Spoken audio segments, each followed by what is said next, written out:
Өлең деген тумайды жайшылықта, Мұқағали Мақатай.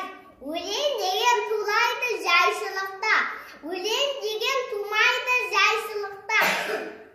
Ақын болсам жарқыным алысқа аттан, күнделікті тірлікке бой суытпа, айшылық жол шөлдейсін, зарғасын, армандайсың, аңсайсың, сағынасың, жол азабын көресің де ашынасың, бірнеше бағынасың, дала менен жүресің, тау асасың, сезесің биігінде аласасың, кеңізе біткенде бір лай суға, кез келген мақұлықпен таласасың, қабат ұзақ тағы да аянбайсың, алып қаспан басып баяулайсың, ел жетесің де көргеннен бәрсін баяндайсың.